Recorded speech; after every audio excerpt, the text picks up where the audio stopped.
Okay. Okay. I was more trying to... I'm sorry, there's an alphabet? Huh? Hold on a tick. The Nazcaan Alphabet, I think is how you say that. Eons ago, when the Nazcaan civilization was at its peak, the language we speak today was written using a different and considerably more ancient lettering system, one that has come to be known as the Nazcaan script. A guide to its alphabet indicating the modern letters to which its symbols correspond is displayed on the opposite page. In its most ancient form, Nazcaan did not even consist of what we would call letters, but comprised instead a dizzying variety of tripartite glyphs. Is that what that says? Yeah, tripartite glyphs. However, the laborious nature of their production meant that by the time most of the renowned sagely writings were produced, words were already being rendered using individual symbols. These symbols were historically written and therefore read from right to left. It was not until the Middle Ages, when the loose sleeve many associate with wizardry became popular, that the practice was abandoned, much to the dismay of washerwomen who had been eyeing ink-stained wizards' robes as a potential gold mine. Nazcaan script is notable for its lack of both spaces between words of punctuation in general. Hot-blooded young wizards in training are often heard complaining of the difficulty this creates in determining where words and sentences begin and end, but it is generally accepted that reading Nazcaan should not prove challenging to those with realistic sagely ambitions. To address the complaint more directly, the fact that the vast majority of modern scripts now incorporate these features is a consequence of the spread of literacy beyond rarefied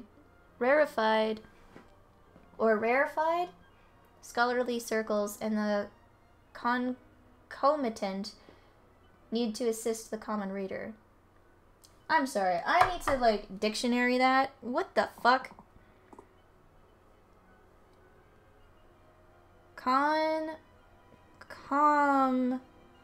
Concomitant. What the fuck does that even mean?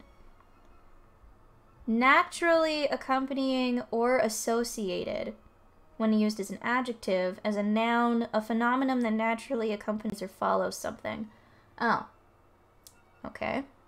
That's a fancy-ass word for that. Jesus. Also, the Switch port is basically exactly the same as the PS3, but has a little bit better graphics and all DLC. I actually practiced the Nazcaan alphabet. The black missing pages literally says missing.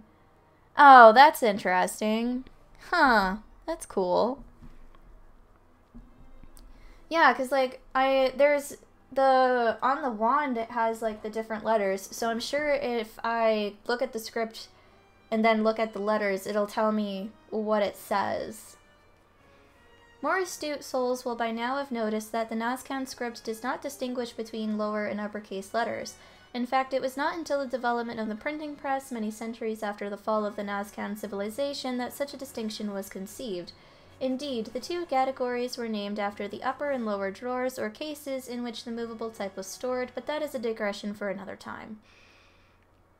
Finally, as the accompanying guide clearly shows, the constituent letters of the Nazcaan and modern alphabets do not correlate exactly. This is due to the fact that certain modern letters were invented long after the Nazcaan alphabet fell from use, while certain Nazcaan letters were ultimately the victims of modern printing methods, which saw them rendered as pairs of other letters. For example, our letter W is a modern rendering of the Nazcaan double VV, being itself the ancient equivalent of both the modern V and U. The Nazcaan letter TH, meanwhile, survives only as a sound and is now rendered as a combination of T and H. Likewise, that is nowadays rendered as a combination of C and H, and whatever the fuck as a combination of E and I. A Novice's Guide to Reading the Ancient Texts. Find the beginning of the passage and start reading from right to left, using the guide on the opposite page to decipher the ancient symbols. Remember that Nazcaan script features no spaces, no distinction between lower and uppercase letters, and no punctuation marks. You will need to engage your brain in order to work out where words and sentences begin and end.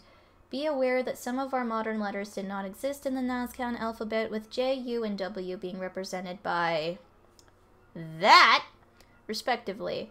Remember also that two modern letters are sometimes represented by one ancient symbol, namely TH, CH, and EI. Okay then. Right.